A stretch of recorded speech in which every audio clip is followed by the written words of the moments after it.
of him in a Chelsea shirt and all his pictures playing for Chelsea. Is there any clarity on whether the player is unhappy or happy at the club? Well, I spoke with Wes every day. It's very, very happy. First of all, because he's back from the injury. He's joining all the session with us, and he's very happy. And as I said, after Palace game, he was on the bench just to be with us. But from tomorrow, he is with us, and he can also get some minutes. So we are happy, and he's happy. And then about Instagram, as you know, unfortunately, I don't have an idea because I don't used to use social network. On some of the comments after that, there were some pretty unsavoury messages from fans. Is he getting the support from the club, and are all players getting that continued support? Because it just feels like we're having often these conversations over and over again surrounding abuse to players. As I said in this moment, Wes is happy, we are happy, and there is nothing to add on that. Now, I think if there are abuse, as you said, on Instagram, never is good. It's not good for Wes, it's not good for any player, and it's not good for any human being in the world. But it's something that unfortunately we cannot control. Now let's move on to the team. As you said, obviously Wesley's available tomorrow, probably to play some minutes. Any of the injured players coming back at all for you? No, Romeo is still out. Benoit is still out. As I said, Wes is back, and that's all. And Nicolas Jackson suspended last week. Obviously, we understand the situation where he's potentially looking at another club, but is he available in your eyes tomorrow? He is available, but he's not going to be part of the squad because, as we already said, we have two strikers, we have two players in that position, and also we know that something can happen before the window transfer close. And is there anything on the horizon with Nicolas Jackson departing? Does he look close to a move away at the moment? No idea, to be honest. No idea. You know already from last season that I prefer to be focused on training session, prepare the game, and these kind of things. I don't know. And I assume that would be the same answer for Raheem Sterling, Chilwell, Christopher Nkunku. Is that the same situation? Christo is with us, like Nico, but it's the same answer than Nico. And the other two players, they are training apart, waiting for some solution. Enzo, what would happen at the end of the transfer window? You've got quite a few players there. If they were to remain at Chelsea, could you integrate them back into the squad? No idea. It's not the moment, to be honest. We have still, as you said, 2 weeks, 10 days, 2 weeks, but not idea. Also because it's difficult to plan because anything can happen. Okay, thanks, Enzo. Thanks, James. Soraya? Hi Enzo. You touched on this briefly before about João Pedro and Leandro playing together, but all his time in a Chelsea shirt he's played as a 9. We've seen him play between the lines at his other clubs. What situation would you play them together, and what other positions do you see João Pedro playing? Is he a second striker, left winger?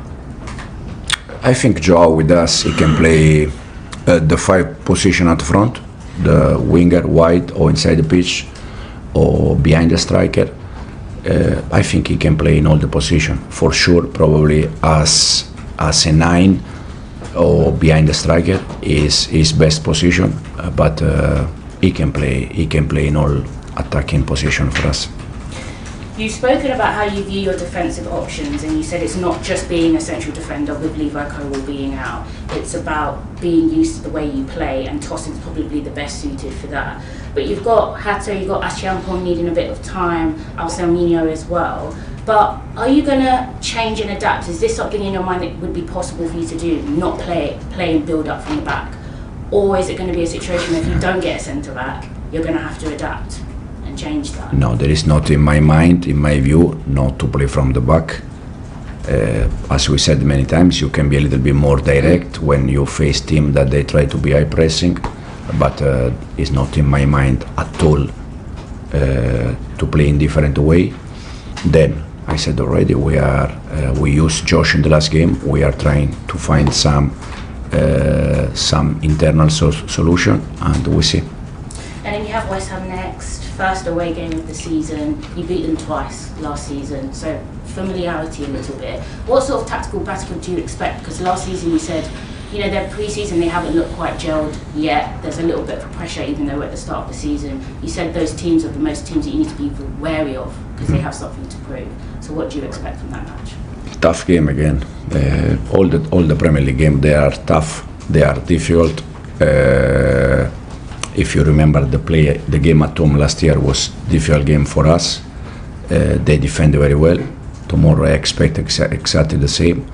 And again, the Premier League just started, so you can see that they are trying to find some solution in the same way we are doing. Thanks, Soraya. John? Hi, Enzo. How are you getting on with the search for a centre-back? Are you confident that you will get one in by the end of the month? I already said that we are looking for internally solution, and I showed that last game against Palace, and we see what's happened. But you are looking externally as well, presumably. We are trying with, as I said already many times, to find solution.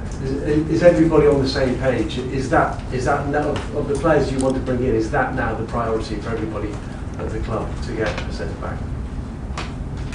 I said, and I repeat again, probably I need to improve my English. We are looking for internal solution, and we see if something happen. Okay, and with players like Nicolas Jackson and Christopher Nkunku, do you have to be careful the way not careful, but you have to handle them carefully, because obviously there is a scenario where they could be here in September and you may still need them. We see if they're gonna be here, they're gonna be with us. In case they are not here, that means that they found a solution. And at the end, I think it's always better if they can find a solution, because I think they're gonna be more happy, and the club the same. And just to follow on, where do you think the squad are at the moment? Obviously, you've had a lack of pre-season, you've had the Club World Cup. Is it going to take a couple of weeks to get up to 100%, would you say? For sure, with more time, we're going to be better and better. But pace where it is, we need to adapt. I think we showed last week against Palace, where until the end we compete, until the end we create chances. And as I said, we're going to be better and better day after day. Thanks, John. Simon? Hey Enzo, just checking on Tosin, is he still out, and any indication how long he might be out for? Tosin is available. He's available for tomorrow. I'm a little bit surprised because last week he was not available, and the day before he was everywhere that he was not available, and now I don't know why you don't know that it's available. He's available. I've been on holiday. Very good for you. No, because surprised me the last week against Palace, the day before the game, he was everywhere that was not available, and now you don't know that it's available the day before the game. Excellent. I'm glad I came back. And, but on Anselmino, he wasn't in the squad on Sunday. Is he, in terms of your internal solution, is he one of your options, or is it still a possibility that he'll leave on loan? Aaron is training with us. He's training very hard. He's a fantastic boy, good player, but he needs to play games. He needs to go. He needs to play games. So it's another player that is waiting for solution.